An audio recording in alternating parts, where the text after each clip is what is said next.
you expect? Does anybody else have a question?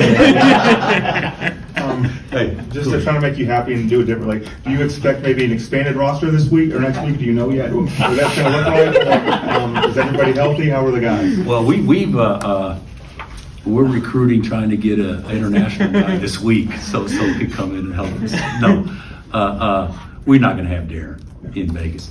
Although we have reevaluated, and he's right there close, but he hasn't quite done enough to put him in position to go out and play multiple games in a short span like that. So we're hopeful he's running and cutting and doing all those things, while we're in Vegas, but not to the point where he's probably ready to play.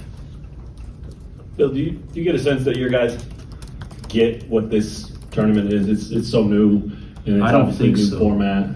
I don't know that I get it. Sure, good question. The format is it's fine, whatever the format is. Right. It's really not.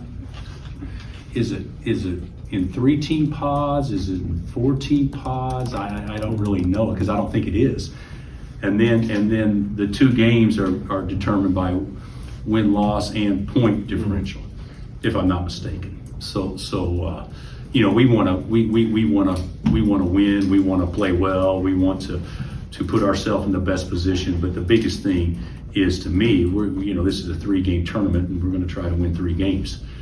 And if you don't win one of the first 2, you got to try to win 2, or however you look at it, because the competition is going to be very, very difficult each and every game, regardless. So I think it's hard to crown a champion based on point differential, but it's the way it's set up. So we got to certainly play to that, and everybody else will try to play to that as well. But the biggest thing is, let's go out there and get better this week. How important is it, or do you think it will become, to play in events like this? I mean, this one expanded so quickly, and I'd imagine there's going to be more like it that pop up in the years to come. Do you agree with that too? I think it's going to be a necessity to play in true NIL opportunities, because with the rev share agreement and what schools can do, and each individual school has their own deal on how it's set up within the department on what schools can get respectively in each sport. How important would it be to have true NIL, which is 100% permissible that every school does, to have opportunities through that maybe you wouldn't have if you didn't play in events like this. So it's who knows what the future holds, but it's certainly the wave of the present. So, which I assume will extend into the future.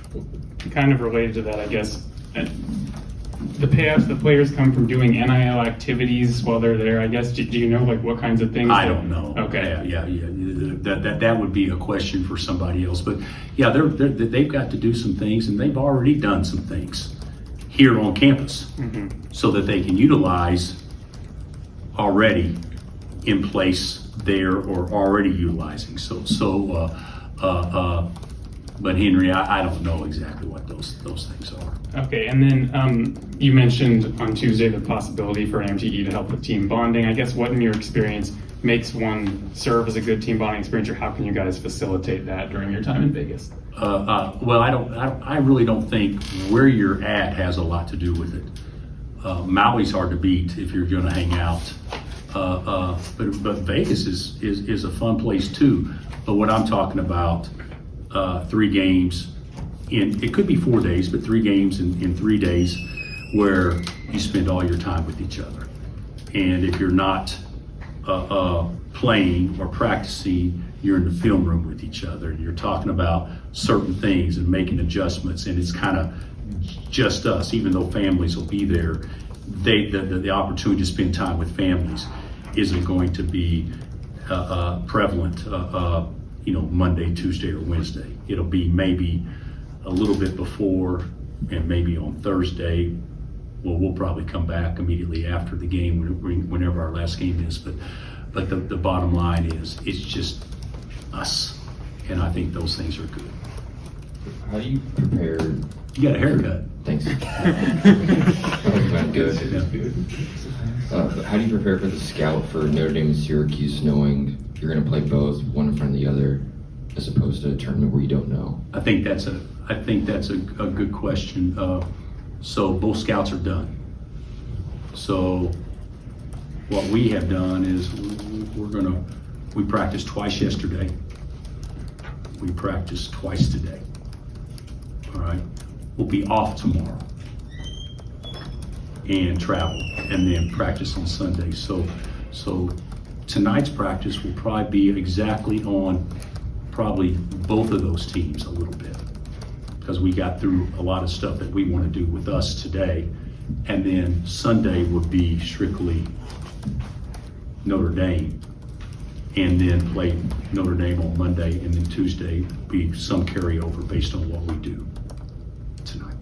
Does that make sense? So that's how we do it. So Now, Tuesday night, it could be midnight, and from what we understand, you won't even know your opponent. I'm not even familiar with that. So what would you do? Would you pull an all-nighter?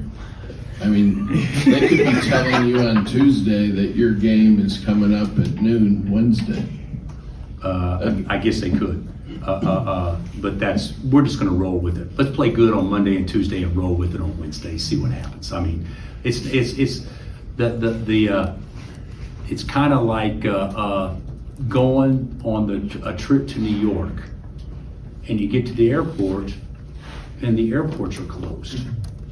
Do you panic, or do you just roll with it and you get into New York at 10 or 11 o'clock at night, as opposed to arriving at 4 o'clock in the afternoon, where you can actually play off of that? It screws up your schedule, but everybody adjusts. Life is full of adjustments, so that won't. If you can't adjust to that, then you probably don't have a very tough team. So, What is the one advantage to playing? Well, do you think tournaments in Maui and the Bahamas will be in danger in the future? I would say that would be up to the organizers and the event and the promoters to see if they can do whatever the players there is doing. So I don't think they're in danger unless maybe they don't make some adjustments. And I wondered, is Darryn practicing? No, that's what I was saying. He's doing individuals and that stuff, but as far as the team stuff, he's not doing that. He hasn't done that yet. Period. Bill, I know you mentioned this team is 37% shooting team when it's kind of all said and done from deep. Obviously, I don't think it's quite there yet, as you mentioned after the Duke game. What do you want to see out of some of the guys that are outside of Darryn Peterson? Like, obviously, Cole Rosario, Jane Dawson haven't really been as consistent. What are you hoping to see from them and some of the other guys as well who can shoot three? Well, first of all, we were 4-21 the other day. And if Cole makes 2 a game, if Trey makes 2 a game, and Bryson can average making between 1 and 2 a game, you would think Cole and Jaden could be in that range of 2 to 4. Yeah. And if you have another guy make 4, all of a sudden you're making 12 threes in a game. We haven't shot it well yet. Our shot selection stunk, but we haven't shot it well yet. But so much of that is Darryn, and the game's too fast for Cole right now, and it's a little bit too fast for Jaden, and Mel. Mel hadn't shot it at all yet, but Mel will make 1 out of 3. But he doesn't look to shoot it. He'd rather get a step closer and all that stuff. But our shooting is concerning, but I still think that we'll be an above average shooting team without question. You mentioned Jaden. Is he gaining on it? Not just the shot, but comfortable, healthy, maybe. All those things. Are you seeing that? Yeah. I'm seeing improvement. Yeah, I'm seeing improvement. I still think he's got another gear he can get to, but I'm definitely seeing improvement. I thought he played pretty well the other night. How much of that do you think is just the maturity, having played a lot of ball? Same with Trey, like guys like that. In what? Do they just get comfortable quicker because they've played so much college basketball? I mean, is that a thing? You know something? I don't think Jaden's comfortable yet. So to me, Trey came in here more comfortable and more prepared to be comfortable because of level and those sorts of things. I still think it is an adjustment for Jaden, and I think he's getting more comfortable. But I think the pace of play is a little bit different. Not so much pace how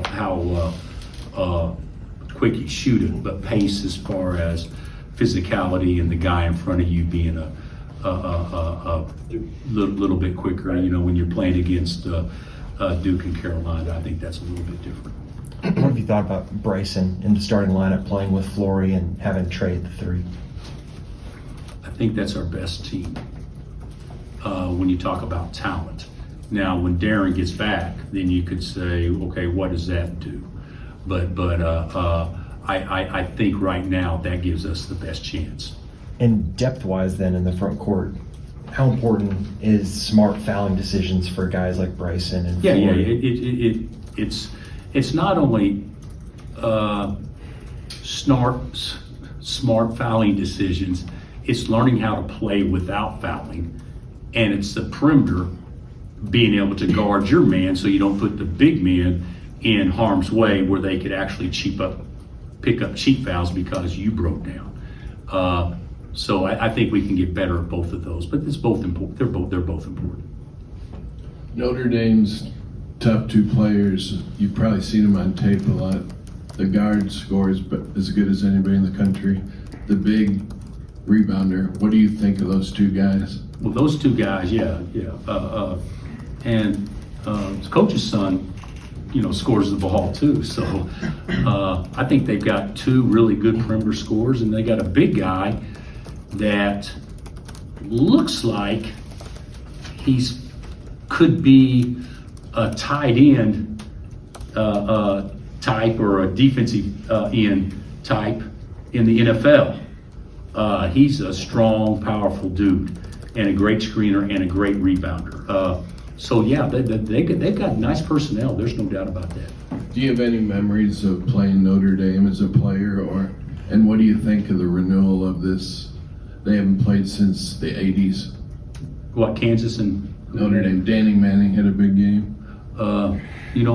Gary, I haven't really given that a lot of thought. I mean, Notre Dame, that's a great game regardless of when you play it because name recognition, and they've been good over time and all those things. And of course, they're very well coached and well drilled and come from an NBA background. So they know what they're doing without question. So it'll be a hard game. All right. Thanks, Coach. All right, guys. Thank you.